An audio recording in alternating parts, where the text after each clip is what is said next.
Hello, কিরে দোস্ত, কেমন আছোস? ভালো আছোস নি? হ্যাঁ আছি মামা, ভালো আছি, অনেক ভালো আছি।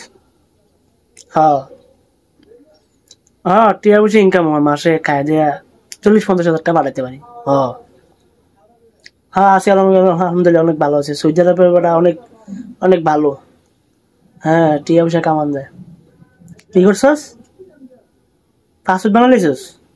মানে বিদেশ যাবি?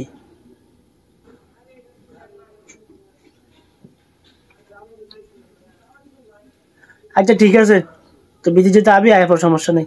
না কোনো টেনশন নেই, কোনো চিন্তা নেই, টিয়া পয়সা কামাইতে পারবি, ভরপুর টিয়া পয়সা কামাইতে পারবি। হ্যাঁ একদম, মানে কোনো সমস্যা নেই। আয় পর, আয় পর। হ্যাঁ আয় পর, আয় পর, আয় পর। হ্যাঁ, তো বিষয় কবে লাগবো? 1 মাসের ভিতরে? মানে 1 মাস 10 দিনের ভিতরে চলে যাবি? আচ্ছা ঠিক আছে, আয় পর, আয় ফোন দিস, সমস্যা নেই, আমি আসি। আমি আসি, সমস্যা নেই, তুই যে কোনো সমস্যার মধ্যে পড়লে আমি আসি, সমস্যা নেই। ঠিক আছে, ওকে, বাই। তা আপনাদের একটা কথা বলি। এই যে আমার এক বন্ধু ফোন দিয়েছে, আমরা জিজ্ঞাসা করতেছে কেমন আছে, আমি ভালো আছি আলহামদুলিল্লাহ। এখন বলতেছে কয় টাকা স্যালারি পাস, কেমন কেমন কাটে জীবনকাল কেমন কাটে? তো তারে কইলাম আছি আলহামদুলিল্লাহ, ভালো আছি। 40-50 হাজার টাকা ইনকাম করা যায়। এটা আমার বন্ধু শুন না ফেটে ফেটে আসলে একটা মোড়ানি দিছে। ওর মাথায় চিন্তা ঢুকছে, আমার বন্ধু এত টাকা কামায়, আমি কি করবো তাইলে? পাসপোর্টটা বানায় তাড়াতাড়ি যাইয়া। তো ওই যেই কথা সেই কাজ, ফাস্টফুডও বানাই লেছে। কারণ চলে যাবো 10 দিনের ভিতরে, 1 মাস 10 দিনের ভিতরে চলে যাইবো। এবার চিন্তা করেন, এই দুনিয়াতে ভালোর দাম নাই। আমি কেন বলছি যে চলে যায়?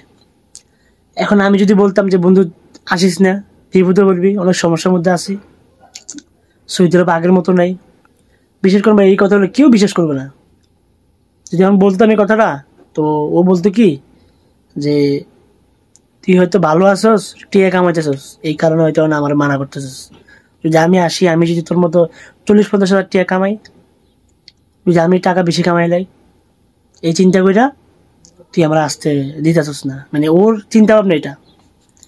তো ভাই দেখেন, সৌদির অবস্থা আসলেই খারাপ। যার জন্য খারাপ তার জন্য খারাপ, আর যার জন্য ভালো তার জন্য ভালো। কপাল। সৌদি আরবে আসা মানে কি একটা লটারির মতো। যদি আপনার লটারি ভালো থাকে তাহলে আপনি জীবনে ভালো কিছু করতে পারবেন, আর নইলে কিছু করতে পারবেন না। তো আমার মতো অনেকে আছে এরকম, মোটামুটি ভালো থাকা যায়, মোটামুটি। অনেকে আছে সত্যি কথা বললে কাউরে বিশ্বাস করতে চায় না, যে আমার কেন আসতে মনে করছে যদি আমি টাকা কামাই ফেলাই, এই জন্য। তো সেজন্য কাউরে সত্যি কথা বলবেন না, সত্যি কথা বলার কোনো প্রয়োজন নাই।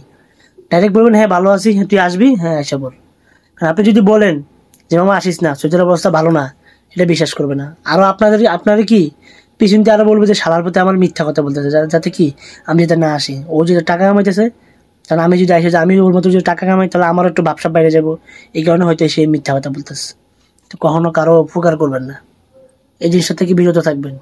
ঠিক আছে?